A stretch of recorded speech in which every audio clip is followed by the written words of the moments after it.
Hi guys, అందరూ ఎలా ఉన్నారు? మీరు చాలా బాగుండాలని కోరుకుంటున్నాను. Welcome back to Allagadda Abhilash YouTube channel. ఇప్పుడు మీరు చూస్తున్నారు కదా, ఇది గాజులపల్లె మెట్ట నుండి సర్వనరసింహస్వామి దేవస్థానంలో ఉన్నాము. ఇది 1513-1515 సంవత్సరంలో శ్రీకృష్ణ దేవరాయలు ఇక్కడ సర్వనరసింహస్వామి గుడి మండపం దిగువన కోనేరు కట్టించాడు. కృతయుగంలో లక్ష్మీ నరసింహస్వామి వారు స్వయంగా ఈ క్షేత్రంలో వెలిశారు.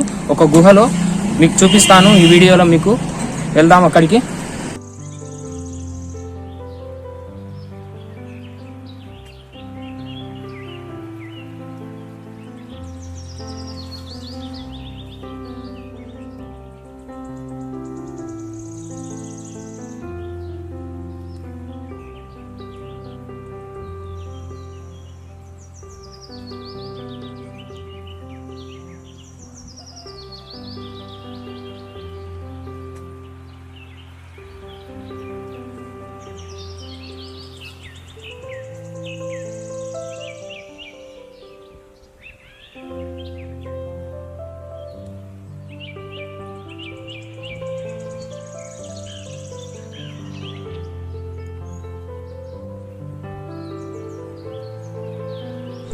గైస్, ఇక్కడ చూస్తున్నారు కదా, ఇది సర్వనరసింహస్వామి టెంపుల్.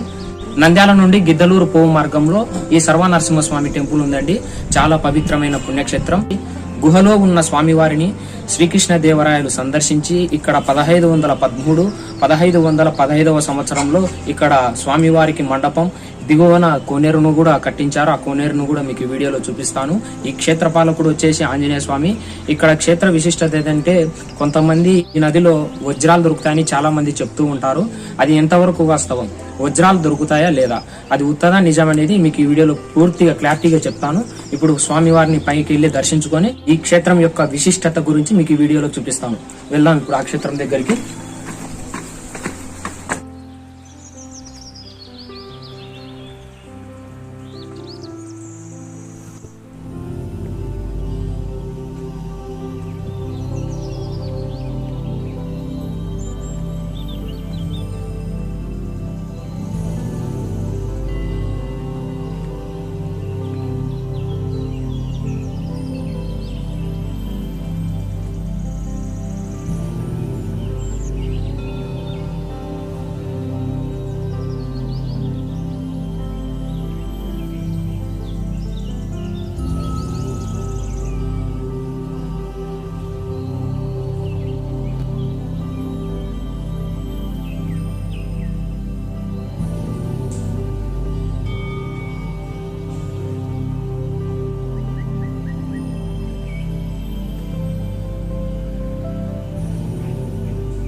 ज्वलन्तीं सर्वतोमुखं प्रसिंहं भीषणं भद्रं नमाम्यहम्।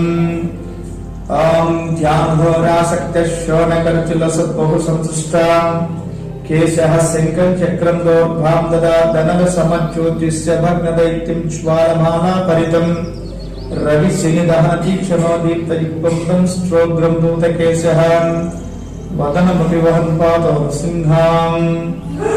जय सर्वलक्ष्मी नारसिंह गोविंद गोविंद। కృతయుగే నారసింహం అంటే కృతయుగంలో స్వామి రాక్షసులను చంపివేయడానికి అవతరించినటువంటి ఓ లక్ష్మీ నరసింహ స్వామి. అంటే ఆ రోజు ఈ ప్రహ్లాదుని కాపాడుటకై ఉగ్రస్తంభం నుండి అవతరించినటువంటి ఓ లక్ష్మీ నరసింహ స్వామి హిరణ్యకశిపుని చంపివేసి అతని పేరునే మెడకు ధరించిన ఓ లక్ష్మీ నరసింహస్వామి. ఆ ఉగ్రం వీరం మహావిష్ణుం జ్వలంతిం సర్వతోముఖం నృసింహం భీషణం భద్రం మృత్యు నమామ్యం. ఉగ్ర రూపంలో వస్తూ ఉన్నటువంటి ఆ యొక్క స్వామివారిని చూసి శ్రీదేవి భూదేవి సమేతస్య, శ్రీదేవి అమ్మవారు లక్ష్మీదేవి గారు, భూదేవి అమ్మవారు చెంచులక్ష్మి అమ్మవారు అవతారం ఎత్తవలసి వచ్చింది. తేజోపూరితమైనటువంటి చెంచులక్ష్మి అమ్మవారిని చూసిన తర్వాత స్వామివారి శాంతింప చేసుకుని శాంత నరసింహస్వామిగా కొలుదిగుతాడు అహోగ్ర నరసింహస్వామి. అక్కడ నుండి ఈ యొక్క నలమల్లో స్వయంభూగా వెలిసినటువంటి ఉల్లేడ మల్లేశ్వర స్వామి సన్నిధానం యందు నరసింహస్వామి చెంచులక్ష్మిని వెంట పెట్టుకుని వచ్చి అక్కడ కొండని పందిరిగా వేసి అక్కడ అమ్మవారిని వివాహం చేసుకుంటాడు. అక్కడ నుండి ఈ యొక్క స్వరంగ మార్గం ద్వారా అహోగ్రం వెళ్ళాలని వస్తూ ఉంటాడు. ఇది ఈ యొక్క స్వరంగ మార్గం. ఈ స్వరంగ మార్గంలో వస్తూ ఉన్నప్పుడు ఇది గమనించినటువంటి పరమేశ్వరుడు సాక్షాత్తు ఇక్కడ దగ్గరలో ఉన్నటువంటి ఒకలోమాత నదిని ప్రవహింపజేయడం జరిగింది. ఇక్కడికి వచ్చిన తర్వాత స్వామి అమ్మవారు ఇక్కడికి వచ్చిన తర్వాత ఆగిపోతారు ఇదే ప్లేస్ లోనే. ఇక్కడ ఆగిపోయిన తర్వాత స్వామి అమ్మవారిని మళ్ళీ ఒకసారి వివాహం చేసుకుంటాడు చెంచులక్ష్మి అమ్మవారిని. అది చూసినటువంటి లక్ష్మీదేవి అడిగి పక్కకు వచ్చేసి బయటకు అడిగి వెళ్ళిపోతుంది నిదర్శనం విగ్రహం. ఆ రోజు కృతయుగంలో వెలసినటువంటి స్వయంగా వెలసినటువంటి విగ్రహం 11వ శతాబ్దంలోనూ 2వ శతాబ్దం టైంలోనూ ప్రారంభించ, అదేవిధంగాను 1513, 1512 సంవత్సరంలో శ్రీకృష్ణదేవరాయలు దర్శించడం జరిగింది. అతను దర్శించుకున్న తర్వాత కూడా ఆధునిక వ్యవస్థలో ఉన్నటువంటి యొక్క సొరంగ మార్గం మొత్తం చూసి ఇక్కడ స్వామివారికి మళ్ళా ప్రాణ ప్రతిష్ఠ చేయించి స్వామివారికి ముందు భాగంలో మండపము, కింది భాగంలో మెట్లు, కింది దేవుడికి వాల్య భాగంలో ఈ యొక్క కోనేరును ఏర్పాటు చేసి స్వామివారికి 22 ఎకరాల మాన్యాన్ని కూడా స్వామివారికి ఇవ్వడం జరిగింది. అదేవిధంగా ఆ రోజు స్వామివారి అంగరంగ వైభవంగా స్వామి అమ్మవారిని కళ్యాణం చేయించడం జరిగింది. ఈ విధంగా స్వరంగ మార్గంలో నుంచి వచ్చి వెలసిన స్వామి కాబట్టి సర్వనరసింహ స్వామి గారు భక్తుల పరిహారార్థం మేరకు ఈరోజు శ్రీ సర్వలక్ష్మీ నరసింహస్వామి గారు శ్రీ సర్వలక్ష్మీ నరసింహస్వామి గారిని చెప్పుకుంటా ఉన్నాం. ఇది ఈ యొక్క క్షేత్రం యొక్క చరిత్ర.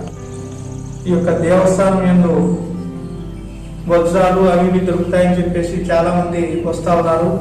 అటువంటి ఏమి కూడా ఈ యొక్క క్షేత్రం నందు దొరకవు. ఇప్పుడు పెట్టేటువంటి ఛానల్స్ లో అంతా కూడా ఫేక్ పెడతా ఉన్నారు. దయచేసి ఈ యొక్క ఫేక్ న్యూస్ నమ్మి మాత్రం దయచేసి ఈ యొక్క దేవస్థానం దగ్గరికి అయితే ఈ వజ్రాల నమ్మి అయితే రావడం అనేది చాలా తప్పకరమైనటువంటి విషయము. ఆ వజ్రాలు కానీ వైద్యాలు కానీ ఏమి ఈ యొక్క దేవస్థానం నందు లేవు, ఉండవు. ఇది వాస్తవం. అక్కడ ఉత్సవమూర్తుల్ని కూడా శ్రీకృష్ణదేవరాయలు 1513, 1515లో కట్టించారని చెప్పారు స్వామి. ఇవి ఉత్సవ విగ్రహాలు ఉన్నాయా? ప్రతి సంవత్సరం ఎప్పుడు జరుగుతాయి ఉత్సవాలు? ఈ ఉత్సవాల విషయం చెప్తాను, తీసుకుంటావా స్వామి? తీసుకో.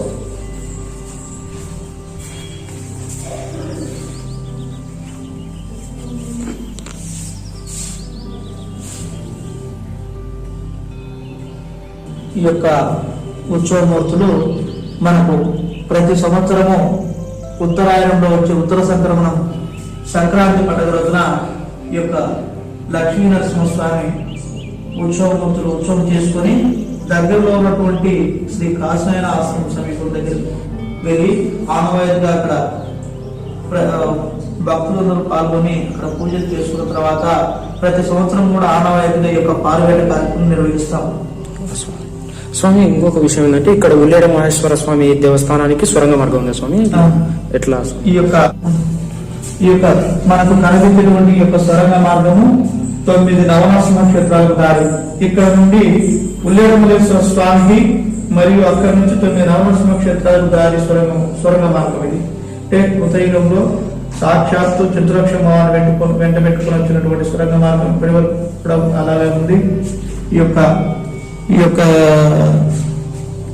యొక్క స్వరంగ మార్గంలోనే సాక్షాత్తు అశ్వత్థామ తప చేసినటువంటి గుహ కూడా ఇక్కడే, అశ్వత్థామ ప్రతిష్ఠించినటువంటి శివలింగం కూడా ఉల్లేడ మల్లేశ్వర స్వామి సన్నిధానంలో మనం చూడవచ్చు. ఫ్రెండ్స్ బ్యాక్ సైడ్ చూస్తున్నారు కదా, ఇక్కడ సర్వనరసింహ స్వామి యొక్క ఇక్కడ నవగ్రహ విగ్రహాలను ఇక్కడ చూడొచ్చు. ఎటువంటి గ్రహ దోషాలు ఉన్నా కానీ క్యూర్ అవుతాయంట ఇక్కడ. సో ఇక్కడ నవగ్రహాలకు పూజించడం వల్ల ఎటువంటి జాతక దోషాలు ఉన్నా ఇటువంటివన్నీ పరిహారం అవుతాయని చెప్పి స్వామివారు మనకు చెప్తున్నారు. గమనించవచ్చు, ఇక్కడ చూడొచ్చు మనం.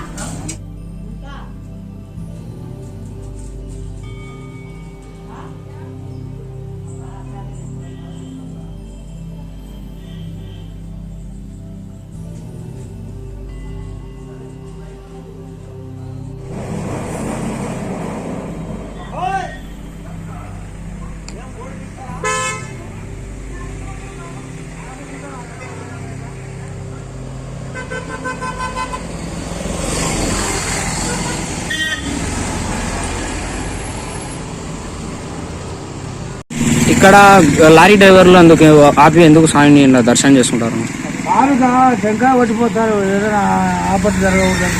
ఆపద జరగకూడదని మంచిగా ఘాటు దాటియాల స్వామి అని దండం పెట్టుకొని పోతారు. ఇక్కడ గిద్దలూరు ఘాట చాలా ఘాటు భయంకరంగా ఉంటుంది. అది ఉంటుంది, టర్నింగ్లు ఎక్కువ కూడా. అందుకోసం స్వామి మొక్కుకొని టెంకాయ కొట్టుకొని స్వామి మమ్మల్ని సలహా కాపాడిన ఆయన ఖచ్చితంగా ప్రయాణం అపాయం కాదు అన్నట్టు. నేను నమ్ముకొని పోయిన వాళ్ళకి కాపాడుతుంటాడు. ఓకే, యాక్సిడెంట్ కాకుండా జాగ్రత్తగా ఇల్లు చేరుస్తాడు స్వామి. అంత నా గ్యారంటీనా, ఫుల్ పవర్ నరసింహ స్వామి. ప్రతి ఒక్కరు కుంటకాయ కూర్చొని పోతారు స్వామి. ఏ కొట్టినా బయట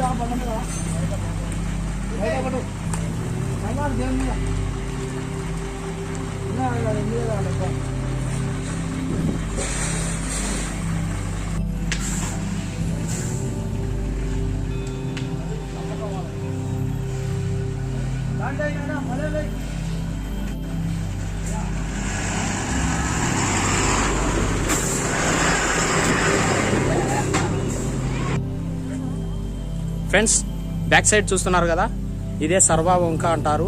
ఈ వంకలోనే 16 సంవత్సరాల నుంచి చాలా మంది వజ్రాన్వేషణ చేస్తుంటారు. కొంతమందికి దొరికాయని చెప్తుంటారు, కొంతమందికి దొరకలేదు, ఏళ్ళ తరబడి ఎత్తుకులాడుతున్నామని చెప్తుంటారు. ఇప్పుడు మన సర్వనరసింహస్వామి దగ్గర ఉన్న క్షేత్రపాలకుడైన ఆంజనేయ స్వామి గుడి కొండపైన ఉంది. అక్కడికి వెళ్ళి మనం దర్శనం చేసుకున్నాం. ఇప్పుడు ఈ నీళ్ళలో దిగి ఆ మెట్ల గుండా మనం ఇప్పుడు అక్కడికి వెళ్ళి, నీళ్లు చాలా లోతున్నాయి చూడొచ్చు. చేపలు కూడా తెల్లగా ఉన్నాయంత. సర్వనరసింహస్వామి వంక ఇది.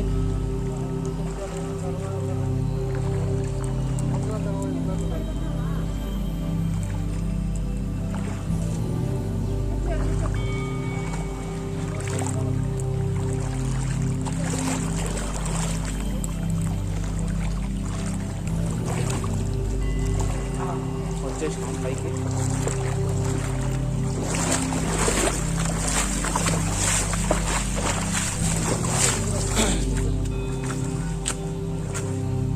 ఇక్కడ చూస్తున్నారు కదా ఫ్రెండ్స్, సర్వనరసింహస్వామికి క్షేత్రపాలకుడైన ఆంజనేయ స్వామి ఈ కొండలో ఉన్నాడు. ఈ మెట్లగుండా మనం పైకి వెళ్ళి ఆంజనేయ స్వామిని దర్శనం చేసుకుందాం. ఇప్పుడు మనం ఈ మెట్లగుండా పైకి వెళ్దాం. చూస్తున్నారు కదా ఎన్ని మెట్లు ఉన్నాయో.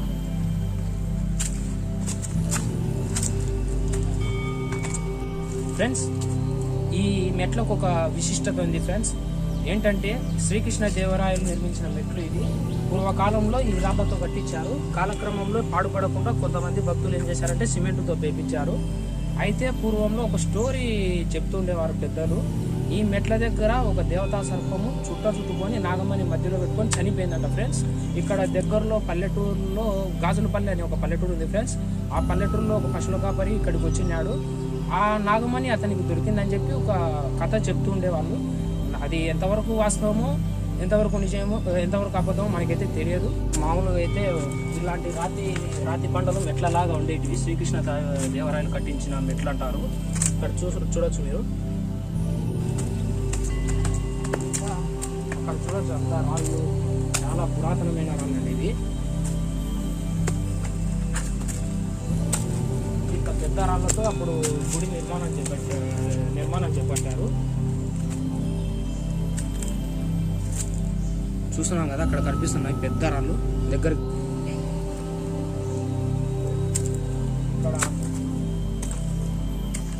ఇక్కడ చాలా చాలా మంది భక్తులు ఏం చేస్తారంటే ప్రతి శనివారం వచ్చి ఇక్కడ స్వామివారికి నైవేద్యం సమర్పించి తలనీలాలు ఇచ్చి స్వామివారి మొక్కుబడులు జరిగించుకుంటుంటారు.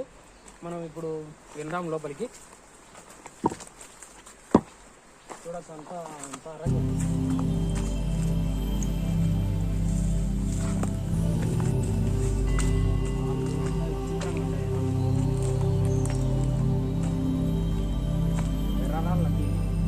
టెంపుల్స్ విరాళ్ళు చాలా పురాతనమైన.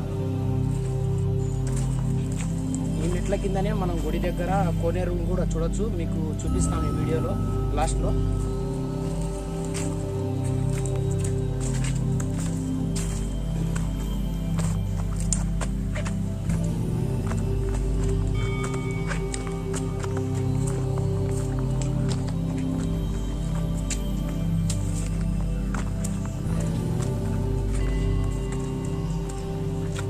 అక్కడ చూడండి ఫ్రెండ్స్, అక్కడ చూస్తున్నారు కదా, ఇది సర్వ లక్ష్మీ నరసింహస్వామి దేవస్థానము గుహలో ఉంది. మనం చూసాం కదా.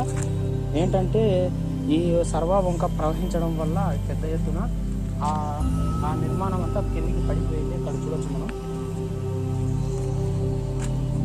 ఒకప్పుడు ఈ సర్వ వంతెన దాటుకొని పైకి స్వామివారిని దర్శించుకోవడానికి ఈ మార్గంలోనే రావాలి.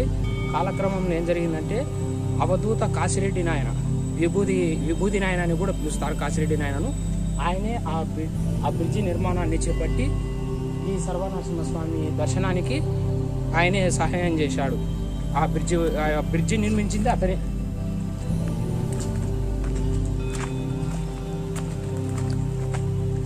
ఇలా వెళ్తే లక్ష్మీ నరసింహస్వామి క్షేత్రంలోకి వెళ్ళొచ్చు. ఇక పైకి వెళ్తే క్షేత్రపాలకుడైన ఆంజనేయ స్వామిని దర్శనం చేసుకోవచ్చు. దట్టమైన అడిగి మధ్యలో ఉంది కదా.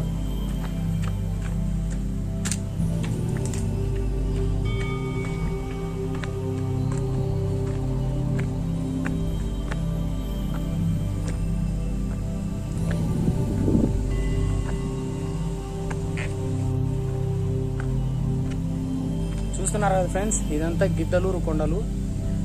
అంతా దట్టమైన అడవి, నరవకొండలని కూడా పిలుస్తారు దీనిను. ఇక్కడ మనం స్వామివారి ఆలయ గోపురాన్ని కూడా చూడొచ్చు. సర్వలక్ష్మీ నరసింహస్వామి వారి ఆలయ గోపురం ఇది. ఈ టెంపుల్ కు బ్యాక్ సైడే ఆంజనేయ స్వామి ఉన్నాడు. వెళ్దాం.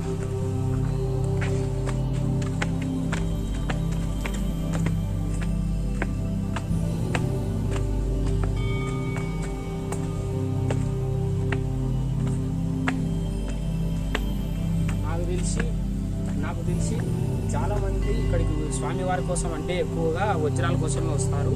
వజ్రాలు అయితే ఇక్కడ చాలా వరకు లభించవు. అంతా టైం వేస్ట్ పని. చాలామంది వజ్రాన్వేషణ కోసం వాళ్ళ టైం వేస్ట్ చేసుకొని పని చేసుకుంటే దానివల్ల ఏదైనా లాభం ఉంటుంది. కానీ ఈ వజ్రాల కోసం వచ్చి ఇక్కడ తొవ్వి అంతా వాళ్ళ టైమే వేస్ట్ చేసుకుంటారు ఫ్రెండ్స్. అదంతా వ్యర్థమైన పని.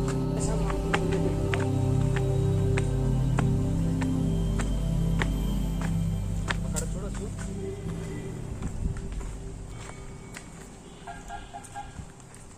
అతి పురాతనమైన శివలింగాన్ని కూడా మనం దర్శనం చేసుకోవచ్చు. ఇక్కడ అతి పురాతనమైన శివలింగం. అదేవిధంగా పిల్లలు పుట్టని వారు ఎవరైనా ఉంటే అక్కడ ఆ విధంగా స్వామివారికి మొక్కుకొని ముడుపులు ఆ విధంగా కడితే పిల్లలు పుడతారని చెప్పి ఈ క్షేత్రంలో మహిమ.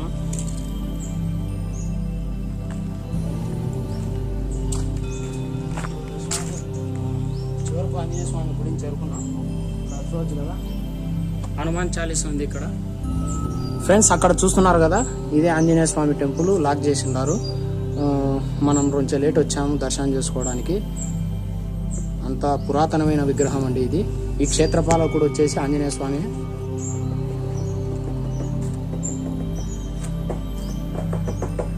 అంతా కొండలు, చుట్టూ ఎక్కడ చూసిన కొండలు. ఆలయ గోపురం పైన సుదర్శన చక్రం అండి. ఇక్కడ చూస్తున్నాం కదా, ఎంతో బ్యూటిఫుల్ ప్లేస్ అండి ఇది. ఫ్రెండ్స్, ఈ మెట్ల కింద అతి పురాతనమైన నాగప్రతిమలను ఇక్కడ చూడొచ్చు. చూస్తున్నారు కదా, ఇది ఎంత అద్భుతంగా ఉన్నాయో నాగప్రతిమలు. మనం కోనేరు కూడా అక్కడ చూపిస్తాను, నాతో పాటు రండి.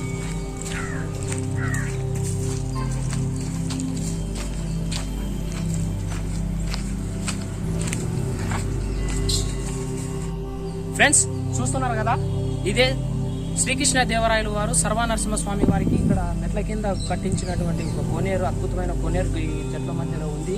అంతా చుట్లు ఉన్నాయి, వెళ్ళడానికి వీలు లేదు. అంత భయంకరమైన అడవిలో ఆ కోనేరు కట్టడం అంటే చాలా విచిత్రమైనది. ఇక్కడ చూడొచ్చు మనం, అంతా చెట్లు ఉన్నాయి చుట్టూ.